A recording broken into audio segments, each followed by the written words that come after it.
हम लोग पढ़ेंगे छठी कक्षा के सामाजिक विज्ञान की पुस्तक सामाजिक एवं राजनीतिक जीवन पॉलिटी से संबंधित छठी क्लास की प्रथम अध्याय पढ़ेंगे, जिस अध्याय का नाम है विविधता। जिन दोस्तों को अगर वीडियो पसंद आए और इस तरीके की एनसीईआरटी की और क्लास देखने हो वो अपने सब्सक्राइब कर ले इस चैनल को, फ्री क्लासेस को, और अन्य क्लास की भी विभिन्न विषयों की संबंधित प्लेलिस्ट बनी हुई है, वहाँ जाके अन्य विषय भी देख सकते हैं। विविधता हम लोग देखेंगे। इस कुछ खास फैक्ट नहीं मिलेंगे इस चैप्टर में, लेकिन आपकी समझ जो है देश के विविधता के बारे में आपको एक अलग तरीके का विचार मिलेगा।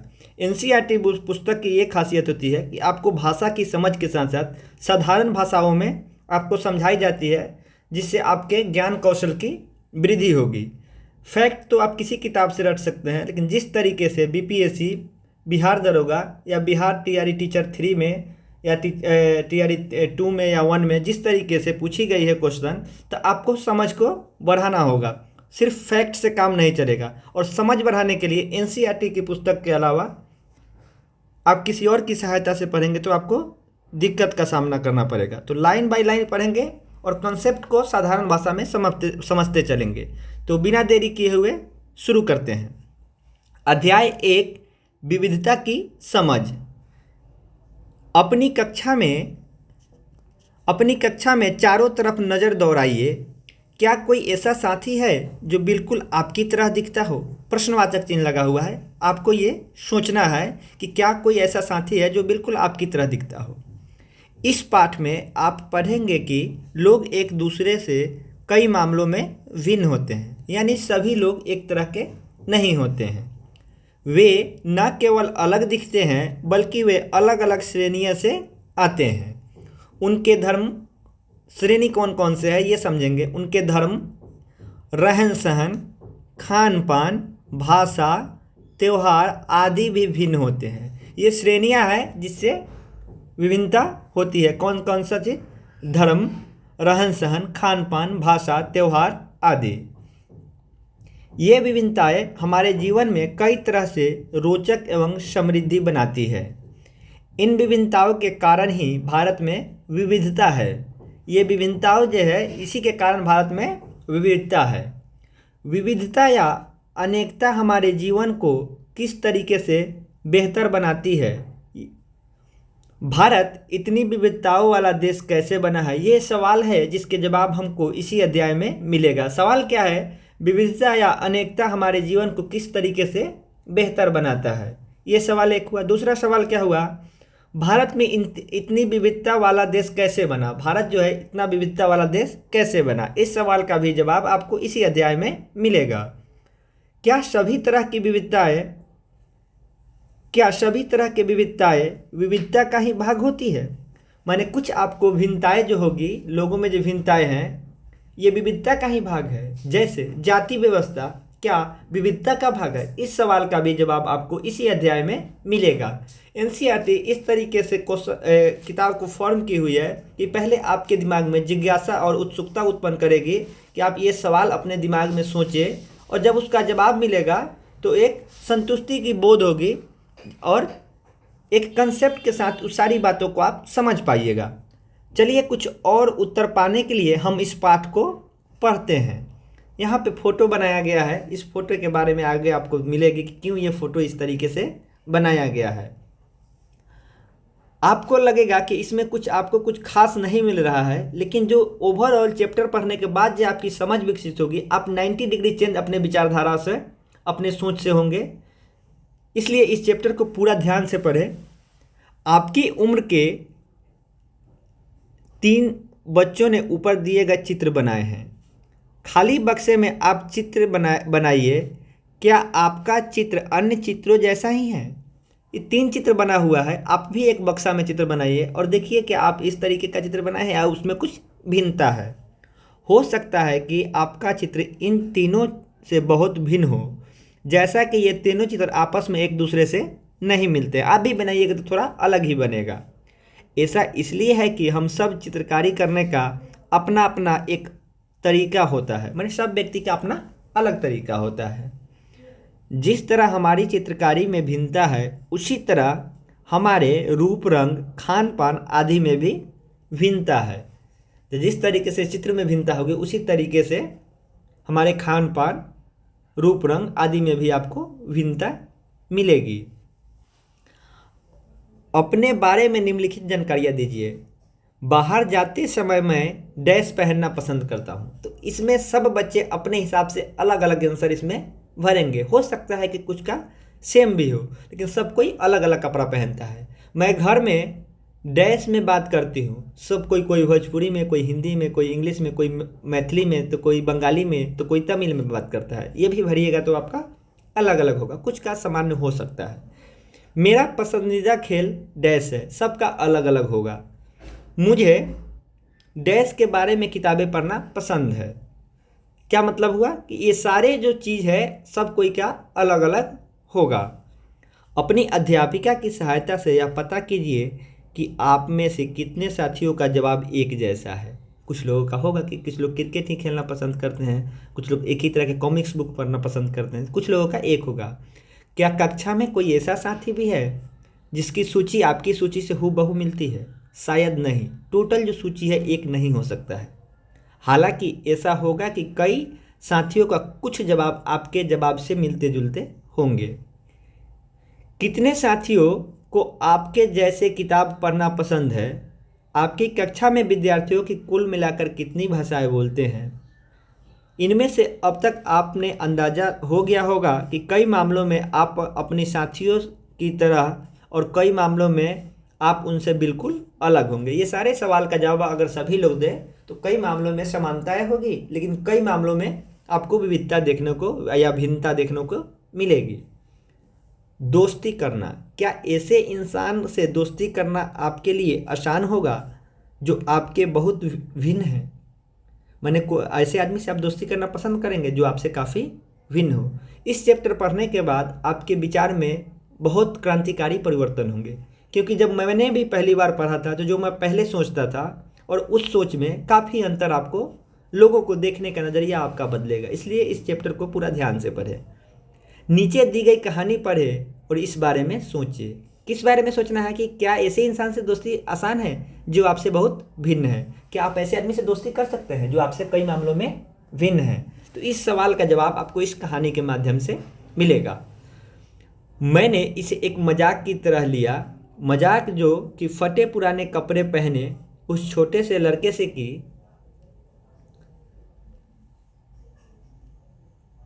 उस छोटे से लड़के के लिए था जो जनपद के भीड़ भाड़ वाले चौराहे पर लाल बत्ती पर अखबार बेचता था। मैंने एक चौराहे पर एक बच्चा अखबार बेचता था। दिल्ली शहर की ये कहानी है, जनपद रोड की। मैं जब भी वहाँ से साइकिल से गुजरता वहाँ अंग्रेजी का अखबार हाथ में लहराते हुए मेरे पीछे भागता। पेपर बेचने वाला था तो बेचने के लिए भागेगा ही। और उस दिन की सुर्खियाँ को हिंदी अंग्रेजी में मिलते जुलते शब्द में चिल्ला चिल्ला कर सुनाता, जैसे कि पेपर वाले करते हैं। इस बार मैं पटरी के सहारे रुका और मैंने उसे हिंदी अखबार मांगा। कौन? जो इसमें पात्र जो है, जो पात्र कह रहा है कि अपना कहानी सुना रहा है, वो पात्र रुका पेपर वाले बच्चे के पास। उसका मुंह खुला का खुला रह गया। किसका मुंह? वो पेपर बेचने वाले का। उसने पूछा, कौन? पेपर वाले ने।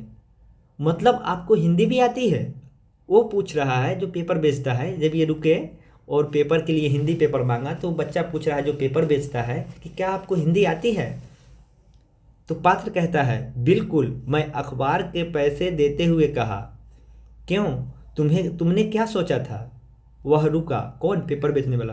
पर आप तो लगते हैं कि बड़े अंग्रेज हैं। पेपर बेचने वाला कह रहा है पात्र से कि आप तो अंग्रेज लगते हैं, आप हिंदी पढ़ पाइएगा। वह बोला, मतलब कि आप हिंदी भी पढ़ सकते हैं? ये पेपर वाले बच्चा पूछ रहा है जो पेपर के लिए रुका है, क्या आप हिंदी पढ़ सकते हैं? तो क्या पात्र बोल रहा है, हाँ बिल्कुल पढ़ सकता हूँ। इस बार मैं थोड़ा अधीर होते हुए बोला, मैं हिंदी बोल सकता हूँ, पढ़ सकता हूँ और लिख भी सकता हूँ। मैंने स्कूल में दूसरे सब्जेक्ट के रूप में हिंदी पढ़ी थी। सब्जेक्ट उससे पूछो। अब जो भी स्कूल नहीं गया हो उसे मैं क्या समझाता? मैंने सब्जेक्ट बोला तो पेपर वाला सोचा कि ये सब्जेक्ट कौन सा चीज़ हो गया, कि सब्जेक्ट क्या होता है? वह कुछ होता है। मैं शुरू किया ही था कि हरी बत्ती हो गई और मेरे पीछे गाड़ियों का हॉर्न 100 गुना बढ़ गया। लाल बत्ती थी तो पेपर लिया, लेकिन जैसे ही बताना चाहा कि सब्जेक्ट क्या होता है तब तक बत्ती हरी हो गई और पीछे से गाड़ी के हॉर्न को शोर तेज हो गई कि गाड़ी आप साइकिल आप अपना आगे बढ़ाइए। मैंने भी अपने आप को ट्रैफिक के साथ आगे बढ़ने दिया। अगले दिन फिर से वहाँ था कौन, पेपर बेचने वाला। वह मुस्कुरा रहा था और मेरी तरफ हिंदी अखबार बढ़ाते हुए कहा, भैया आपका अखबार, आप बताइए कि ये सब्जेक्ट क्या चीज़ होती है। कल वाला सवाल वो बच्चा आज भी पूछता है कि ये सब्जेक्ट क्या चीज़ होती है। अंग्रेजी का यह शब्द उसके जबान पर अजीब लग रहा था। ऐसा लगा मानो अंग्रेजी में सब्जेक्ट शब्द का कोई दूसरा अर्थ है। प्रजा उस अर्थ में वह उसका प्रयोग कर रहा था। ओह, कुछ पढ़ाई लिखाई से संबंधित है, पेपर वाला बोला। मैंने कहा, पेपर वाले से कहा कि ये कुछ पढ़ाई लिखाई से संबंधित है। उसके बाद चूंकि लाल बत्ती हो गई थी सो मैं पूछा, तुम कभी स्कूल गए हो? तो उसने बोला, कभी नहीं। उसने जवाब दिया। फिर बात बढ़ाते हुए उसने गर्व से कहा, मैं जब इतना ऊंचा था तभी से मैं यह काम करना शुरू कर दिया था। मेरी साइकिल की गद्दी के बराबर वह अपने आप को नापता था। कौन वो बच्चा? पहले मेरी माँ के साथ आती थी पहले मेरी माँ मेरे साथ आती थी, लेकिन अब मैं अकेले ही कर लेता हूँ। कौन सा काम? पेपर बेचने वाला। अभी तुम्हारी माँ कहाँ है? मैंने पूछा। पर तब तक लाल बत्ती हरी हो गई और मैं चल पड़ा। फिर से लाल बत्ती हरी हो गई और फिर आपको उसको आगे बढ़ना पड़ा। मैंने उसे अपने पीछे कहीं चिल्लाते हुए सुना, वह मेरठ में है। और उसके साथ आगे जो बोला बाकी ट्रैफिक के शोरगुल में डूब गया और आगे जो बोला वो सुन नहीं पाया। मेरा नाम समीर है, उसने अगले दिल कहा कि, और बड़े शर्माते हुए मेरा नाम पूछा। आपका नाम क्या है? यह तो बड़े आश्चर्य की बात थी। मेरी साइकिल डगमगाई। मेरा नाम भी समीर है, मैंने दोनों का नाम ही समीर था। मैंने बताया। क्या? उसकी आंखें एकदम चमक उठी। हाँ, मैं मुस्कुराते हुए कहा, तुम्हें पता है समीर का अर्थ? हवा, पवन। और पवन पुत्र कौन है जानते हो ना? तो बोला, हनुमान। तो अब से आप समीर एक और मैं 2 समीर हो गए। उसने खूब खुश होते हुए कहा, हाँ ठीक है। मैंने जवाब दिया, अपना हाथ आगे बढ़ाया और हाथ मिलाओ समीर 2। क्या किया उसने? हाथ मिलाया दोनों समीर ने। उसका छोटा सा हाथ मेरे हाथ में एक नन्ही चिड़िया की तरह समा गई। मैं साइकिल चलाकर आगे बढ़ चुका था पर उसकी हाथ की गर्माहट अब तक महसूस कर रहा था। अगले दिन उसके चेहरे पर उसकी चिरपरिचित मुस्कान नहीं थी। मेरठ में बड़ी गड़बड़ हो गई थी। उसने कहा, वहाँ दंगा में बहुत लोग मारे गए हैं। मैंने मुख्य अखबार की सुर्खियाँ के तरफ देखा। बड़े बड़े अक्षरों में लिखा था, सांप्रदायिक दंगे। लेकिन समीर, मैंने शुरू ही किया था। मैं मुसलमान समीर हूँ, वह बोल पड़ा। पेपर वाला बोला कि मैं मुसलमान समीर हूँ, बोल पड़ा। और मेरे सभी लोग मेरठ में ही हैं। उसकी आंखें भर आई। जब मैंने उसके कंधे पर हाथ रखा तो उसकी नज़रें ऊपर नहीं उठ पाई। समीर 1 और समीर 2 में कोई 3 अंतर लिखिए। क्या वे अंतर उन्हें दोस्त बनाने से रोक पाएगा? अब आपको समझ में आ गया होगा कि ये कारण, जो 3 कारण आप अंतर बताइएगा, वो कारण जो है शिक्षा हो सकता है, रहन सहन हो सकता है, लेकिन कोई भी अंतर उन्हें दोस्त बनने से रोक पाएगा? बिल्कुल नहीं रोक पाएगा दोस्त बनने से। अगले दिन चौराहे पर नहीं था। कौन? पेपर बेचने वाला समीर। ना ही उसे अगले दिन वह दिखा और ना ही फिर कभी। अंग्रेजी या हिंदी का कोई अखबार मुझे नहीं बता सकता था कि मेरा समीर 2 आखिर कहाँ गया। ये कहानी पोयली सेन गुप्ता की कहानी है। द चाइल्ड चेंज पर आधारित है ये कहानी। इस कहानी को आप कल्पना कर सकते हैं कि क्या परिस्थिति रही होगी। जहाँ समीर 1 को अंग्रेजी ज़्यादा अच्छी तरह आती थी, वही समीर को 2 हिंदी बोलना। हालांकि दोनों की भाषाएं अलग थी, फिर भी दोनों एक दूसरे से बात कर पाए। उन्होंने इसके लिए प्रयास किया क्योंकि उनके लिए बात करना महत्वपूर्ण था। समीर 1 और समीर 2 धार्मिक और सांस्कृतिक पृष्ठभूमि से भी अलग थे। ये अंतर अब बताया जा रहा है कि क्या दोनों में अंतर थी। जहाँ शमीर एक हिंदू था वहीं समीर दो मुसलमान था। दोनों में दोस्ती हुई क्योंकि दोनों दोस्ती करना चाहते थे। खान पान, पहनावा, धर्म, भाषा आदि के ये विभिन्नताएं की पहलू है। विविधताएं के क्या क्या पहलू है? खान पान, पहनावा, धर्म, भाषा आदि जो है विभिन्नताएं के पहलू है। अपनी विविध धार्मिक और सांस्कृतिक पृष्ठभूमियों के अलावा समीर एक और समीर दो कई अन्य मामलों में एक दूसरे से अलग थे। उदाहरण के लिए समीर एक ने स्कूल में पढ़ाई की थी जबकि समीर दो अखबार बेचता था। समीर दो को स्कूल जाने का मौका मिला ही नहीं। आपने संभवतः अपने इलाके में से कई लोगों को देखा होगा जो गरीब है और उनकी भोजन और घर कपड़े की ज़रूरत भी पूरी नहीं हो पाती है। यह फ़र्क उस फ़र्क से अलग है लेकिन जिसके बारे में हमने पढ़ा। यह विविधता का रूप नहीं है बल्कि गैर बराबरी है। ये क्या है? विविधता नहीं है जो अमीरी है, गरीबी है, कोई बच्चा स्कूल नहीं जा पाया, कोई आदमी अंग्रेजी मीडियम में पढ़ा। ये क्या है? ये विविधता नहीं है, ये गैर बराबरी है। गैर बराबरी का मतलब है कि कुछ लोगों के पास न अवसर है, माने उसको क्या है, एक समीर दो जो पेपर was उसके पास क्या था? अवसर नहीं था, और ना ही ज़मीन है या पैसे जैसे संसाधन जो दूसरे के पास है। इसलिए गरीब और अमीर विविधता का रूप नहीं है। गरीबी और अमीरी विविधता नहीं है, ये गैर बराबरी है और यह लोगों के बीच मौजूद असमानता यानी गैर बराबरी है। जाति व्यवस्था असमानता एक और उदाहरण है इसके। किसके?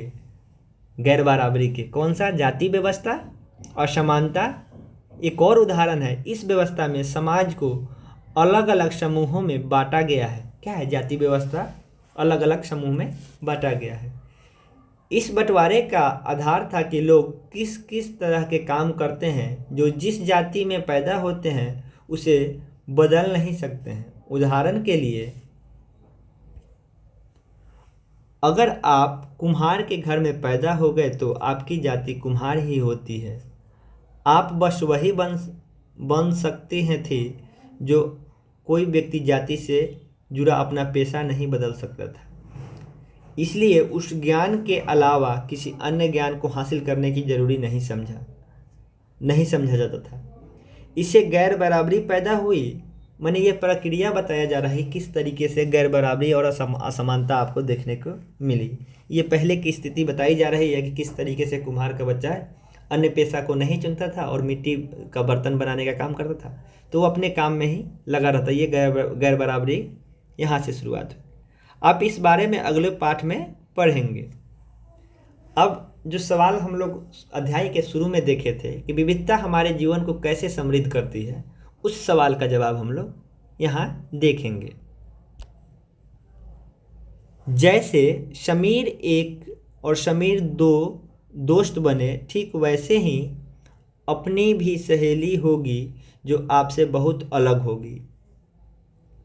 आपने शायद उसके घर में अलग अलग तरह के खाना खाया होगा, उसके साथ अलग त्यौहार मनाए होंगे, कपड़े पहनकर देखे होंगे, थोड़ा बहुत उसकी भाषा भी सीखी होगी। मैंने क्लास में और जो दोस्त होंगे, जो सहेली होंगी, उनके खान पान कुछ के अलग होंगे, कपड़े भी अलग होंगे और त्यौहार भी अलग होंगे।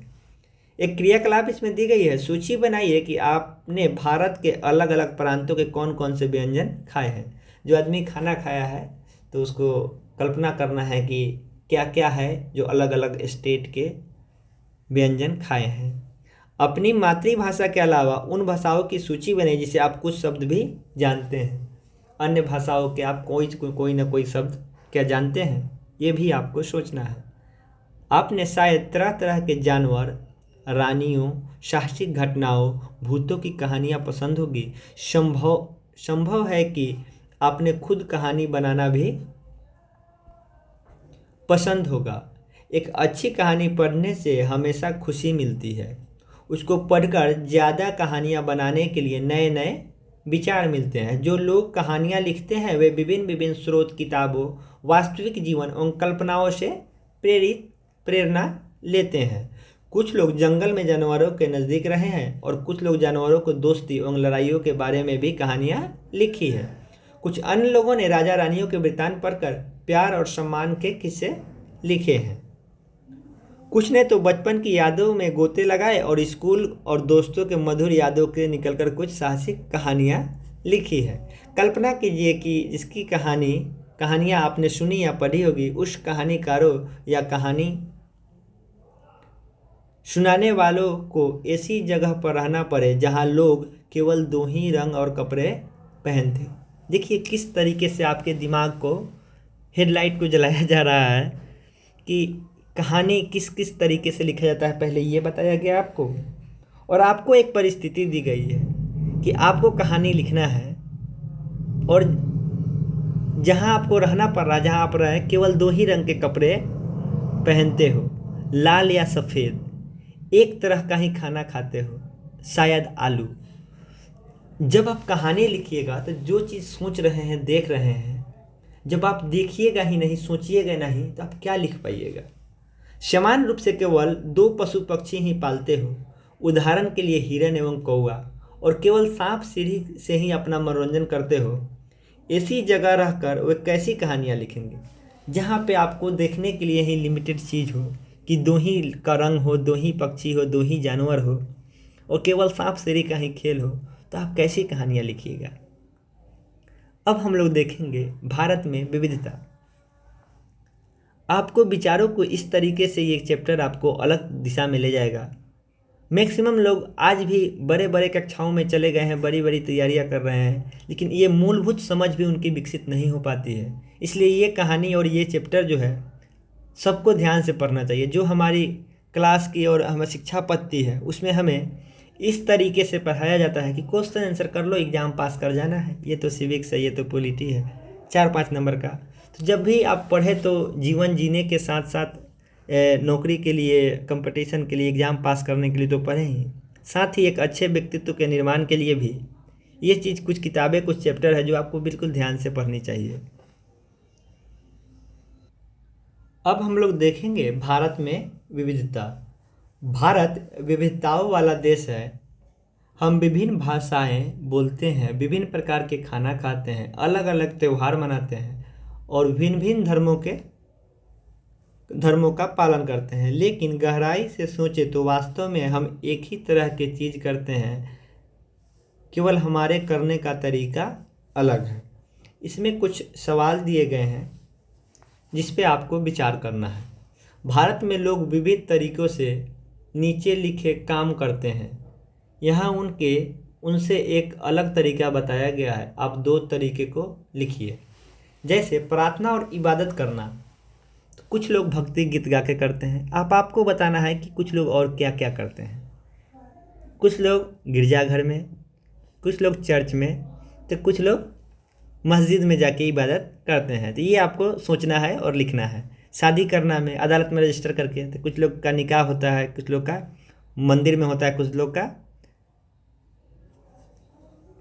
घर पे होता है। तो ये आपको विचार करना है।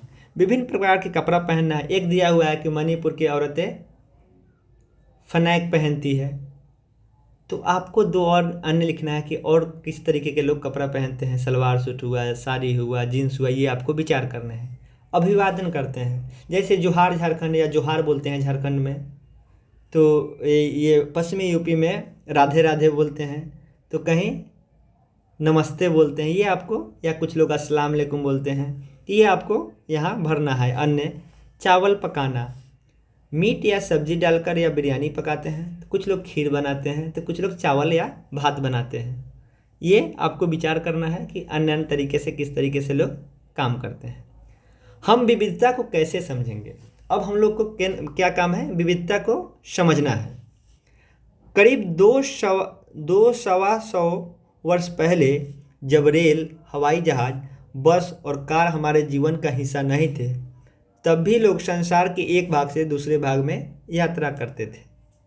वे पानी के जहाज़ों में घोड़े, ऊँटों पर बैठकर जाते थे या फिर पैदल। मैंने पहले किस तरीके से यात्रा करते थे उसके बारे में बात शुरू की गई है। अक्सर ये यात्राएं खेती और बसने के लिए, नई ज़मीन तलाशने या फिर व्यापार के लिए की जाती थी। पहले के ज़माना में यात्रा क्यों की जाती थी, तो यहाँ दिया गया है खेती के लिए, बसने के लिए, ज़मीन की तलाश में, या फिर व्यापार के लिए। इन कारणों से हम लोग पहले यात्रा करते थे। चूँकि यात्रा में बहुत समय लगता था, इसलिए लोग नई जगह पर अक्सर काफ़ी लंबे समय तक ठहर जाते थे। माने नई जगह पे काफ़ी लंबे समय तक ठहर जाते थे। इसके अलावा सूखे और अकाल के कारण कई बार लोग अपना घर बार तोड़ देते थे।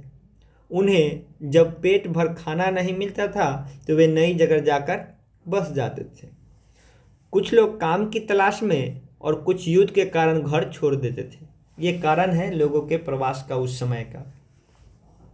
लोग जब नई जगह पे बसना शुरू करते हैं तो उनके रहन सहन में थोड़ा बदलाव आता है।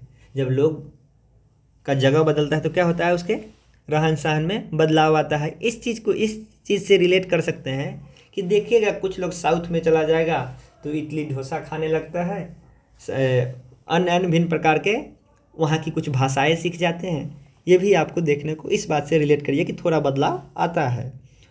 कुछ चीज़ें वे नई जगह की अपना लेते हैं तो कुछ चीज़ें वे पुराने ढर्रे पे ही चले रहते हैं।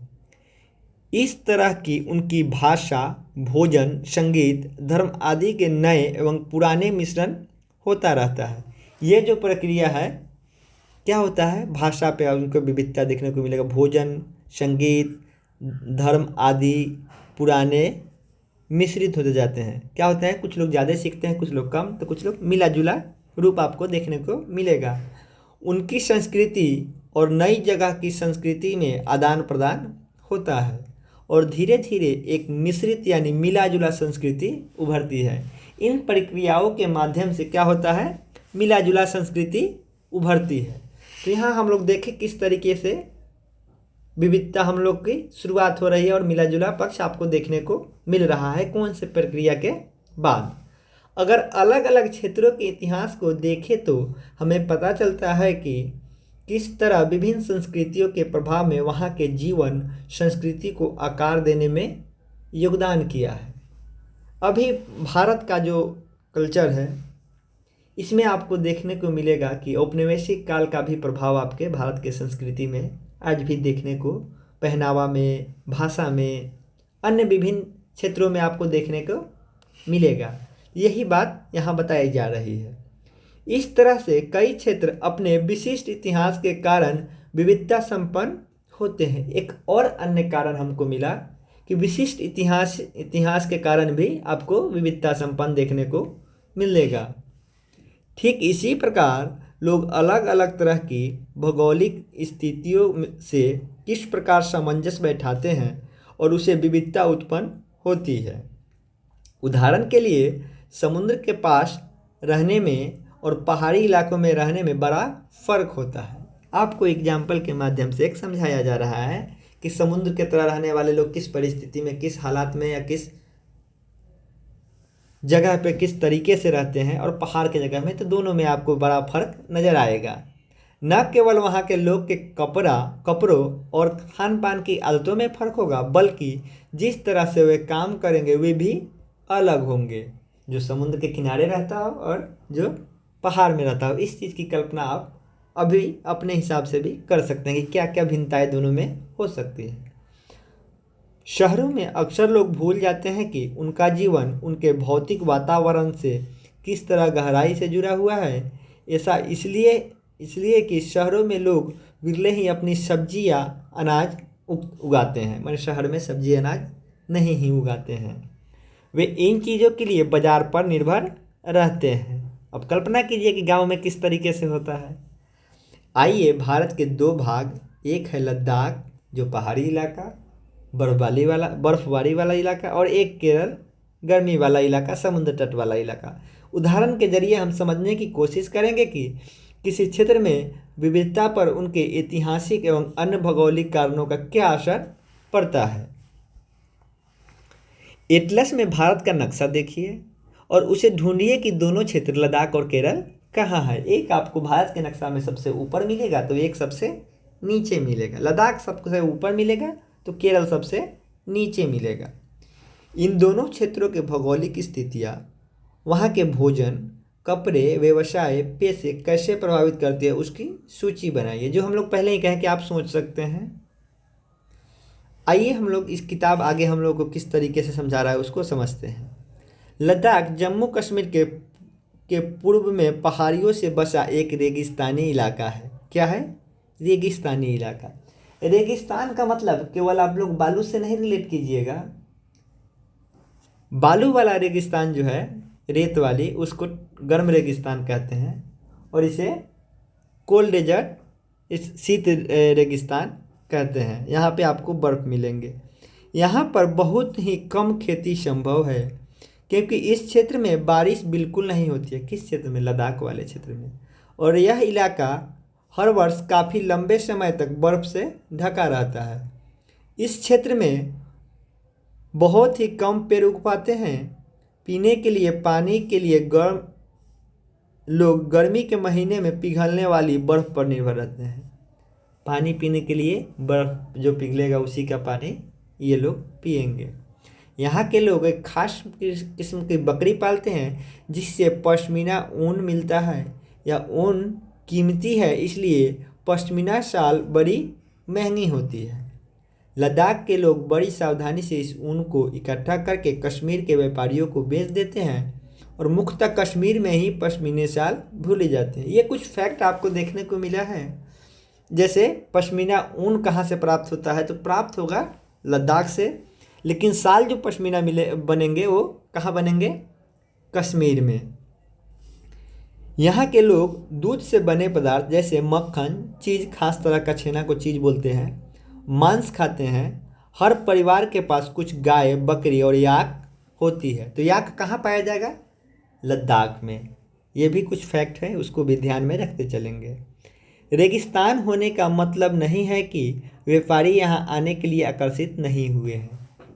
लद्दाख तो व्यापारियों के लिए एक अच्छा रास्ता माना जाता था क्योंकि यहाँ से कई घाटियाँ गुजरकर मध्य एशिया के काफिले उस इलाके में पहुँचे थे जिससे आज तिब्बत कहते हैं। जैसे लद्दाख का जो लोकेशन है तो पहाड़ी घाटियों के माध्यम से विश्व के मध्य एशिया का जो भाग है वहाँ से लोग इसी रास्ते से पूर्वी एशिया यानी चीन, थाईलैंड, लाओस, कंबोडिया इसी रास्ते से जाते थे। तो वो व्यापारियों का काफिला कहते थे। व्यापारियों का जो चलता था उसको काफिला कहते थे, वहाँ से गुजरे हैं। ये काफिला अपने साथ मसाले, कच्चा रेशम, दरिया आदि लेकर चलते थे। लद्दाख के रास्ते में ही बौद्ध धर्म तिब्बत पहुंचा।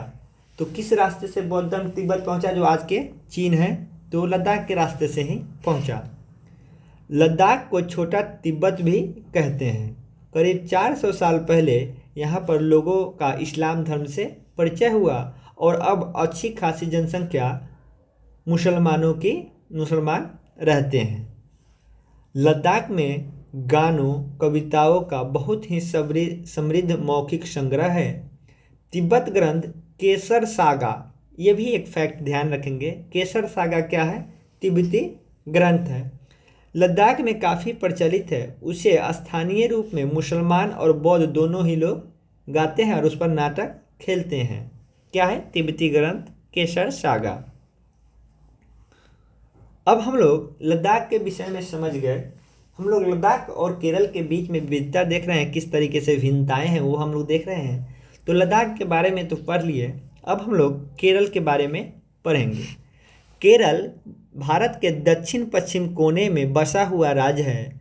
यह एक तरफ से समुद्र से घिरा है, यानी पश्चिमी घाट से यहाँ पे केरल का ये बसावट हो गया। तो इस तरफ से अरब सागर की तरफ से ये समुद्र से घिरा हुआ है। दूसरी तरफ पहाड़ियाँ, माने इस यहाँ पे नीलगिरी पहाड़ियाँ आपको मिलेंगे।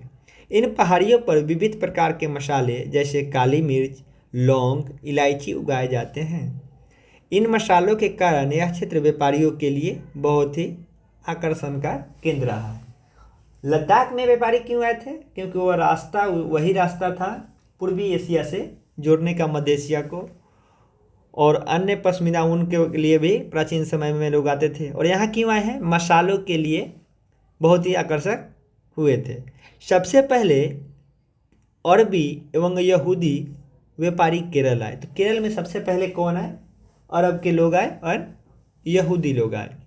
ऐसा माना जाता है कि ईसा मसीह के राजदूत संत थॉमस लगभग 2000 साल पहले आए थे। ये भी क्वेश्चन कई एग्जामों में पूछा जाता है कि प्रथम ईसाई कौन था जो भारत आया, तो ये संत थॉमस थे जो 2000 साल पहले यहाँ आए थे। भारत में ईसाई धर्म लाने का श्रेय इन्हीं को जाता है। अरब से कई व्यापारी यहाँ आकर बस गए। इब्न बतूता ने जो करीब 700 साल पहले 13वीं शताब्दी में, इब्न बतूता 14वीं शताब्दी में आए थे, 700 साल पहले आए थे, अपने यात्रा वृत्तांत में मुसलमानों के जीवन का विवरण देते हुए लिखा है कि मुसलमान समुदाय के यहाँ बड़ी इज्जत थी। कौन लिखा है? Ibn Battuta. ये मोरक्को का निवासी था, जो अभी देख लीजिएगा साउथ से दक्षिण अफ्रीका महादेश में है मोरक्को, ऊपर की तरफ स्पेन से सटा हुआ है। एक और चीज़, ये फोटो आपको दिखाई दे रहा होगा, नेहरू ट्रॉफी होती है वहाँ पे। केरल में मनाए जाने वाला ओणम त्यौहार का विशेष आकर्षण वाला नाव प्रतियोगिता होती है, उसी का ये पिक्चर केरल का दिया हुआ है। जहाँ केरल और लद्दाख में भौगोलिक स्थितियाँ एक दूसरे से बिल्कुल अलग है, वहीं हम यह भी देखते हैं कि दोनों क्षेत्रों के इतिहास एक ही प्रकार के सांस्कृतिक प्रभाव है। क्या एक तरह का है, सोचिए तो। दोनों जगह व्यापारी है, दोनों ही क्षेत्र चीन और अरब वाले व्यापारियों का प्रभाव था। लद्दाख में भी चीन का प्रभाव आपको देखने को मिलेगा और केरल में भी चीन का व्यापारी लोग आते थे। आने वाले व्यापारियों का प्रभाव प्रभावित किया है। जहाँ केरल भौगोलिक स्थिति में मसालों की खेती के लिए संभव था, वहीं लद्दाख विशेष भौगोलिक स्थिति और उसके ऊन व्यापारियों के की ओर खींचा। इन दोनों के बीच में क्या समानताएं हुई कि दोनों जगह अरब व्यापारी और चीनी व्यापारी, भले अलग अलग उद्देश्यों से आए, लेकिन दोनों जगह ये दोनों व्यापारी पहुँचे। इस तरह से पता चलता है कि किसी भी क्षेत्र के सांस्कृतिक जीवन का उसके इतिहास एवं भूगोल से प्रायः गहरा रिश्ता होता है। जो भी सांस्कृतिक विविधता है, और हर जगह की विविधता में ये कारण भी आपको देखने को मिलेगा, उसके इतिहास एवं भूगोल का प्रभाव भी आपको उसके सांस्कृतिक जीवन पे देखने को मिलेगा। विविध संस्कृतियों के प्रभाव केवल बीते हुए कल की बात नहीं है। हमारे वर्तमान जीवन का आधार ही काम के लिए एक जगह से दूसरे जगह जाना है। हर एक कदम के साथ हमारे सांस्कृतिक रीति रिवाज और जीने के तरीका धीरे धीरे उस नए क्षेत्रों का हिस्सा बन जाते हैं जहां हम पहुंचते हैं। ठीक इसी तरह के अपने पड़ोस में हम अलग अलग समुदाय के लोगों के साथ रहते हैं और अपने रोज़मर्रा के जीवन में हम मिलजुल कर काम करते हैं और एक दूसरे के रीति रिवाज को और परंपराओं में घुल मिल जाते हैं। अब हम लोग देखेंगे विविधता में एकता। भारत की विविधता में अनेकता को उसकी ताकत का स्रोत माना जाता है। जब अंग्रेज भारत पर राज कर रहा था तो उन्हें विभिन्न धर्म, भाषा और क्षेत्र की महिलाओं और पुरुषों ने अंग्रेजों के खिलाफ मिलकर लड़ाई लड़ी थी। और जब ये देश जिस समय बना था, उस समय विदेशी विचारकों ने, पश्चिमी विचारकों ने ये तर्क दिया था कि इतना विविधता वाला देश एक राष्ट्र नहीं हो सकता है। और भारत ने ये 70 सालों में ये साबित किया है कि उनकी कल्पना जो है ये निराधार और गलत साबित हुई। उनका जो ये परसेप्शन था कि भारत विभिन्न विविधता में एक राष्ट्र नहीं हो सकता है, उस परसेप्शन को भारत ने गलत साबित किया है। और 70 वर्षों से हम लोग इसी तरीके से रह रहे हैं। भारत के स्वतंत्रता संग्राम में अलग अलग परिवेशों के लोग शामिल थे। उन्होंने एकजुट होकर आंदोलन किया, इकट्ठे जेल गए और अंग्रेज़ों को अलग अलग तरीके से विरोध किया। अंग्रेज़ों ने सोचा था कि वे भारत के लोगों में फूट डाल सकते हैं क्योंकि उनमें काफ़ी विविधताएं हैं और इस तरह उनका राज चलता रहेगा। मगर लोगों ने दिखला दिया कि वह एक दूसरे के चाहे कितने भी भिन्न हो, अंग्रेज़ों के खिलाफ लड़ी जाने वाली लड़ाई में वे सब एक थे। ये एक कविता दिया गया है यहाँ पे, दिन खून हमारे प्यारे न भूल जाना, ये कविता है यहाँ पे। इसको हम लोग छोड़ते हुए आगे बढ़ते हैं। यह गीत अमृतसर में जालियांवाला बाग हत्याकांड के बाद गाया जाता था। इस हत्याकांड में एक ब्रिटिश जनरल ने शांति प्रिय निहत्थे लोगों को खुलेआम गोलियां चलवा दी थी। इस विषय में आप लोग इतिहास की पुस्तक में पढ़ेंगे या पढ़े होंगे। जो बाग में इकट्ठे होकर सभा कर रहे थे। महिला पुरुष, हिंदू मुसलमान, सिख, कितने सारे लोग थे जो अंग्रेजों के पक्षपातपूर्ण नीति का विरोध करने के लिए जमा हुए थे। उसमें से बहुत से लोग की जानें चली गई और उसमें भी ज़्यादा घायल हुए। उनके गीत उन्हीं शहीदों के याद में गाया जाता है। स्वतंत्रता संग्राम के दौरान उभरे गीत का चिन्ह विविधता के प्रति हमारे विश्वास को बनाए रखते हैं। स्वतंत्रता संग्राम के दौरान जो गीत उभरा वो क्या होता है, और चिन्ह जो हम लोग का है क्या है, विविधता के प्रति हमारा विश्वास को बनाए रखता है। क्या आप भारतीय झंडे की कहानी जानते हैं? स्वतंत्रता संग्राम के दौरान ही भारतीय झंडे की परिकल्पना की गई थी। इस झंडे ने सारे भारत के लोगों को अंग्रेजी के खिलाफ इस्तेमाल किया था। जवाहरलाल नेहरू ने अपनी किताब भारत की खोज, ध्यान रखेंगे भारत की खोज किसकी पुस्तक है? जवाहरलाल नेहरू की। भारतीय एकता कोई बाहर से थोपी गई चीज़ नहीं है, ये उस किताब में नेहरू जी कह रहे हैं, बल्कि यह बहुत गहरी है और जिसे अंदर अलग अलग तरह के विश्वास और प्रथाओं को स्वीकार करने की भावना है। हम लोग का जो विविधता है वो क्या है? अलग अलग तरह के विश्वास एवं प्रथाओं को स्वीकार करने की भावना है। इसमें विविधता को पहचाना और प्रोत्साहन किया जाता है। यह नेहरू ही थे जिन्होंने भारत में विविधता का वर्णन करते हुए अनेकता में एकता का विचार हमें दिया। रविन्द्रनाथ टैगोर द्वारा रचित हमारा राष्ट्रगान भारत की एकता ही एक अभिव्यक्ति है। राष्ट्रगान किस तरह से एकता का वर्णन करता है अपने शब्दों में? तो राष्ट्रगान में सिंध, गुजरात, मराठी, इस तरीके से आप जो राष्ट्रगान में देखेंगे आपकी अभिव्यक्ति मिलेगी विविधता की। अब इसका आगे क्वेश्चन आंसर है, इसको भी देख लिया जाए क्या? अपने से भी प्रयास कीजिएगा तो ये क्वेश्चन आसानी से बन जाएंगे। अगर लगेगा कि इसका क्वेश्चन आंसर कराना है तो कमेंट कीजिएगा, इसको भी हम लोग करेंगे। चलिए दोस्तों, मिलते हैं अगले चैप्टर में। तब तक के लिए धन्यवाद, नमस्कार।